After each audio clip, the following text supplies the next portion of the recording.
Hello students, welcome to my YouTube channel.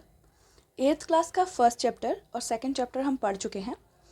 अब हम third chapter की शुरुआत करेंगे।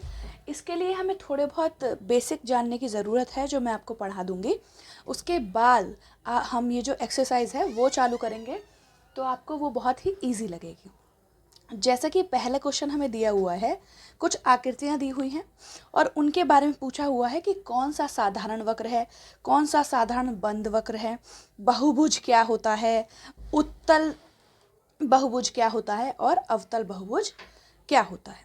तो पहले हम क्या करते हैं, थोड़ा सा बेसिक समझ लेते हैं कि साधारण वक्र क्या होते हैं। ठीक है, अगर हम ये जान लेंगे कि साधारण वक्र क्या होते हैं तो फिर हम नॉर्मली क्वेश्चन कर लेंगे। ठीक है, तो अब हम बेसिक चालू करते हैं। जैसे कोई आकृति है, जैसे ये हमने ऐसे बनाया, ऐसे बनाया, ऐसे करके बनाया बनाया बनाया और यहाँ पे जोड़ दिया।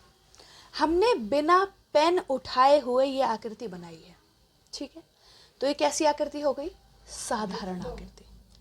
ठीक है, जैसे ये आकृति बनाई हमने। ठीक है, ये भी बिना पेन उठाए बनाई है, तो ये भी कैसी आकृति हो गई? साधारण आकृति। अब अगर हम देखें, ये हमारा हो गया।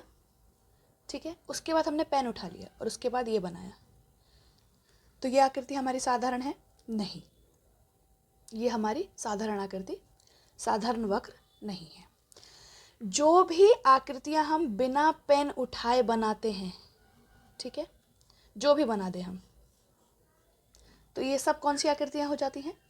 साधारण आकृतियां, साधारण वक्र।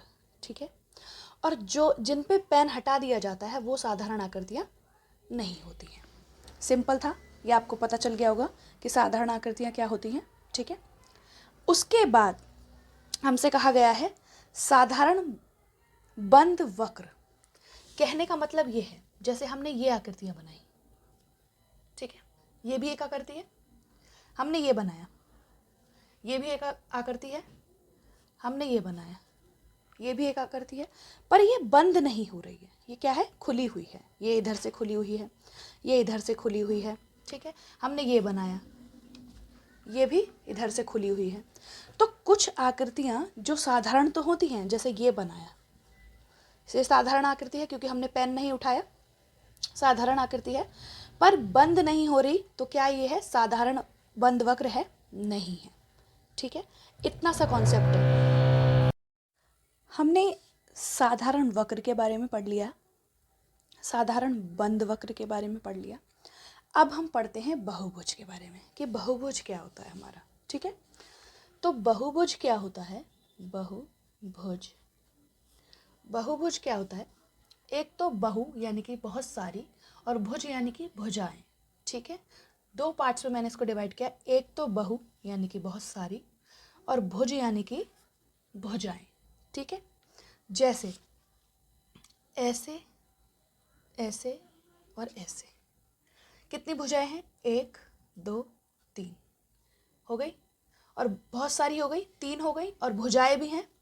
कहने का मतलब ये है कि ये अंडाकार नहीं होनी चाहिए, सीधी सीधी भुजाएं होनी चाहिए, ऐसी ऐसी ऐसी ऐसी। ये बहुभुज है। ऐसी ऐसी ऐसी ऐसी ऐसी, ये बहुभुज है।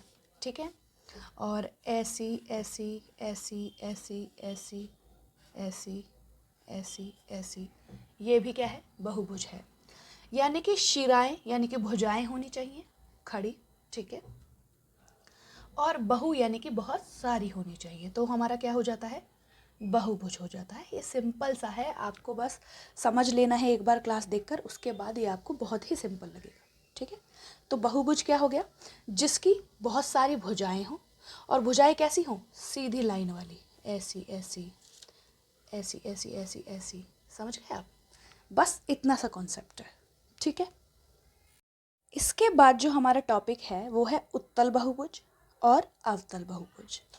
तो बहुभुज के दो प्रकार हो गए, एक उत्तल बहुभुज हो गया और एक अवतल बहुभुज हो गया। ठीक है, उत्तल बहुभुज क्या होता है? इसका जो कोण होते हैं, इसका जो प्रत्येक कोण होगा, कहने का मतलब ये है, जैसे ये बनाया हमने, ठीक है, यहाँ 90 90 90 90। ठीक है, तो इसका प्रत्येक कोण 180 डिग्री से कम होना चाहिए। क्या होना चाहिए? कम होना चाहिए। ठीक है। अब अवतल बहुभुज क्या होते हैं? जैसे ये हमने बनाया, ठीक है, तो यहाँ पर जो कोण बनेगा, ठीक है, ये जो कोण बना, ये वाला मैं भर देती हूँ। ये वाला जो कोण बना है ये 180 से क्या है? ज़्यादा है, यानी कि प्रत्येक कोण 180 से अधिक होना चाहिए।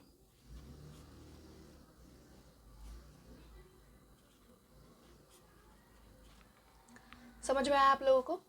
प्रत्येक नहीं होगा, यहाँ पर मैंने प्रत्येक का उपयोग गलत कर दिया, मतलब कोई सा भी एक कोण, कोई सा भी, इसमें से कोई सा भी एक कोण अगर 180 से कम है, ठीक है, प्रत्येक यानी कि सबको जोड़ के भी अगर हम सबको देखें तो इसमें से कोई भी 180 डिग्री से ज़्यादा का नहीं होना चाहिए। और इसमें कोई सा भी एक कोण अगर 180 से अधिक है तो इसका मतलब ये कौन सा कोण है, सॉरी ये कौन सा बहुभुज है? अवतल बहुभुज। 180 डिग्री कब होता है? जैसे ये प्लेन बनाया हमने, ठीक है, इसके ऊपर ये जो बना है ये हमारा क्या होता है? 180 डिग्री होता है। ठीक है, तो ये कैसा है? ये ऐसा है। ठीक है, इसके ऊपर ये जो कोण बना है, अगर ये सीधी रेखा होती, ये ऐसा होता तो ये 180 होता, पर ये ऐसे पूरा ऐसे घुमा हुआ है, इसका मतलब ये 180 से ज़्यादा है। ठीक है, 180 से ज़्यादा है तो यानी कि अवतल बहुभुज है, और 180 से कम है तो यानी कि उत्तल बहुभुज है। सिंपल सी चीज़ थी, सिंपल सा बेसिक था। उसके बाद जैसे जैसे इस एक्सरसाइज में क्वेश्चन आते रहेंगे मैं आपको बेसिक के साथ साथ क्वेश्चन कराती रहूँगी। ठीक है, पहले, और आज मेरी क्लास इसलिए नहीं आई क्योंकि मेरी थोड़ी तबीयत ख़राब थी, मुझे खांसी ज़ुकाम हो रहा था, तो मैं नहीं चाह रही थी कि मैं ख़राब आवाज़ से आपके लिए क्लास बनाऊँ। तो आगे ही क्लास कंटिन्यू आती रहेंगी बशर्ते मेरी तबीयत ठीक रहे। तो प्लीज़ चैनल को सब्सक्राइब कीजिए, लाइक कीजिए और कमेंट कीजिए। जो आपको अच्छा नहीं लगता वो भी कमेंट कीजिए। Thank you very much.